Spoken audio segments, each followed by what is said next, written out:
சித்தக்கேட் உணவே மருந்து மருந்து உணவு. நம்ம வீட்டில் ஒரு பழமொழி இருக்கு இல்லையா, விருந்தும் மருந்தும் 3 நாளைக்கு அப்படின்னு சொல்லுவாங்க.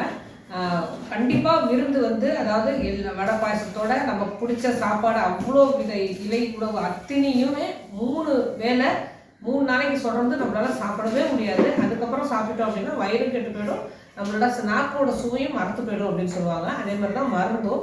அந்த காலத்தில் பெரிய மருந்துகள்லாம் இருந்ததுங்க.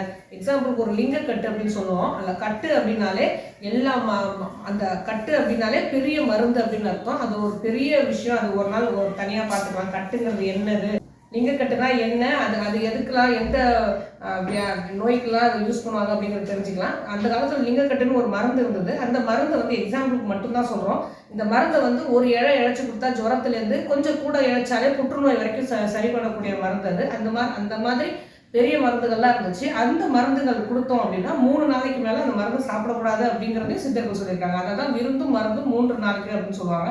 இந்த காலத்தில் அவ்வளோ பெரிய மருந்துகள் நிறைய சித்த மருந்துகள் யூஸ் பண்ணுறதில்ல.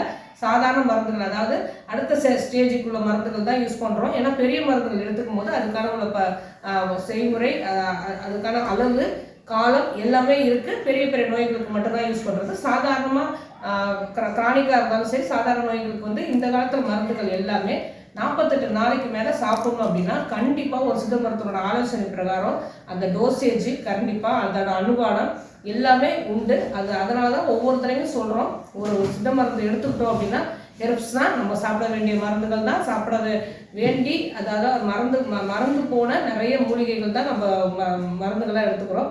அந்த மருந்துகள் எடுத்துக்கும் போது கூட நம்மளா செல்ஃப் மெடிக்கேஷன் அப்படின்னு சொல்கிற மாதிரி எங்கேயாவது சொல்கிறாங்க, யாராவது ப்ரெஸ்கிரைப் பண்ணுறாங்க, யாராவது சஜஸ்ட் பண்ணுறாங்க, இல்லை சோஷியல் மீடியாவில் பார்த்தோம் அப்படின்னு இல்லாமல் அந்த மருந்துகளை தொடர்ந்து ஒரு உணவுக்குன்னு மருந்தாக நம்ம 48 நாளைக்கு மேலே எடுத்தோம் அப்படின்னா அதோட விளைவுகள், பயன்கள் வந்து நமக்கு முழுதாக உடம்புக்கு சேராது. விளைவுகள் வந்து வேறு விதமாக ஆகிறதுக்கு நிறைய சான்சஸ் இருக்குது.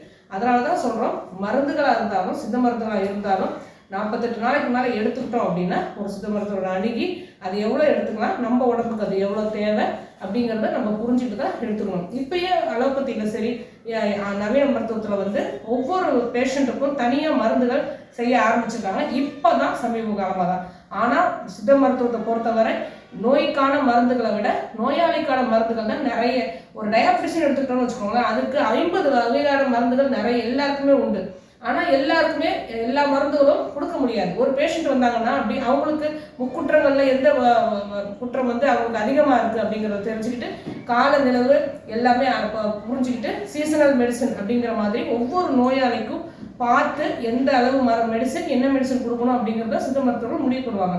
அதனால தான் சொல்கிறது, ஒரு நீரிழிவு நோய் அப்படின்னு சொன்னால் நம்மளே ஏதோ செய்கிறோம் அப்படின்னு இல்லாமல் அதை இன்னும் அதிகமாக்கி இல்லாமல் ஒரு சித்த மருத்துவர் அணுகி முறையாக என்ன மருந்துகள் எடுத்துக்கணும், எந்த அளவு எடுத்துக்கணும், எந்த நாள் வரை எடுத்துக்கணும் அப்படிங்கிறத முடிவு பண்ணி அவங்க சொல்லுவாங்க. அதை பின்பற்றினாலே இப்போ சித்த மருத்துவரோட முழு பயனும் நமக்கு கிடைச்சிடும். ஆரோக்கியமாக வாழ்வோம். எதை பற்றி பேசணும்னு நினச்சாலும் சரி, தாராளமாக கமெண்ட் பண்ணுங்கள். உங்களுக்கு எந்த நோயாக இருந்தாலும் சித்தா கேரை அணுகுங்க.